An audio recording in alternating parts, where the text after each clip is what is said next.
नमस्कार, व्हिनीस किचनमध्ये आपलं स्वागत आहे। पहा, लसूण आपण पाहितला होता निवडलेला। इथं आलं लसूण मी घेतलेले आणि ही जी अशी पेस्ट बनवून ठेवलेली आहे, पाहू शकता। आपण हे फ्रीजमध्ये ठेवायचं, आपल्याला ज्या वेळेला लागेल त्या वेळेला आपण एक एक चमचा टाकायचे। ह्याच्यात मी थोडंसं विनेगर आणि पाणी घालून बारीक केलेली पेस्ट आपण पाहत आहोत। रव्याचा खमंग ढोकळा। पहा, इथे 1 वाटी रवा घेतलाय, अर्धी वाटी दही घेतले आणि हे आपल्याला छान मिक्स करायचं। ह्याच्यामध्ये थोडीशी हिरवी मिरची घातली कट करून, चवीनुसार मीठ, थोडंसं तेल आणि छान मिक्स करून ठेवले। आपल्याला जेवढं लागेल तेवढं परत अर्धी वाटी पाणी घातले मी त्याच्यामध्ये, कारण ते घट्ट आपल्याला रवा फुगल्यावर पाणी पूर्ण हे होऊन जातं। हे असं आपल्याला असे हे करून घ्यायचं। त्याच्यावर झाकण वगैरे ठेवायचं 10 मिनटं 15 मिनटं।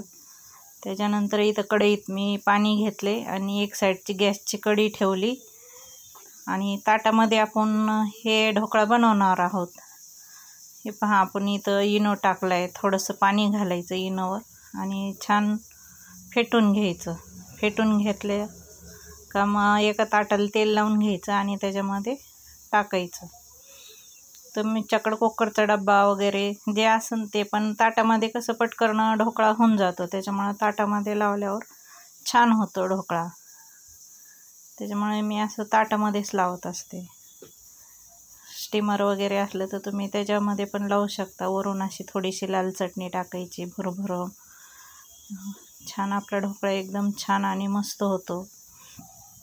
हे असं त्याच्यावर मी ताट झाकून ठेवले आणि आपल्याला 15 मिनटं छान वाफ देऊन घ्यायची, कारण हे थोडा आहे म्हणून 15 मिनटं वाफ दिली। तुम्ही त्यानंतर 20-25 मिनटं देऊ शकता। जिरे, मोहरी, तीळ, हिरवी मिरची त्याचा तडका आपण त्याच्यावर द्यायचा, कारण हा रव्याचा ढोकळा आहे त्याच्यामुळे ह्याच्यामध्ये आपण साखर वगैरे काही घातली नाही।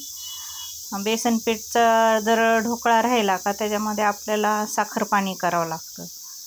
ह्याला फक्त आपण जिरे, मोहरी, तिळची फोडणी दिली, हिरवी मिरची आणि खूप छान आणि सॉफ्ट आपला असा ढोकळा झालेला आहे। वरून कोथिंबीर वगैरे टाकली, तुम्ही पाहू शकता।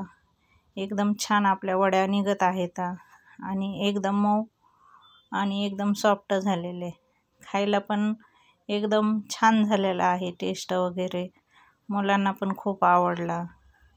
व्हिडिओ आवडल्यास लाईक सबस्क्राईब करत जा, शेअर करा।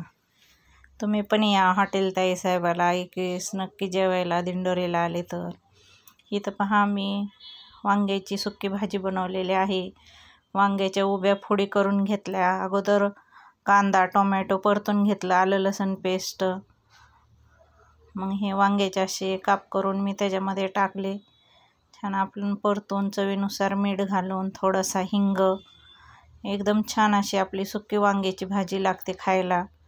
तुम्ही बाजरीच्या भाकरीसोबत, ज्वारीच्या भाकरीसोबत किंवा पोळीसोबत खाऊ शकता।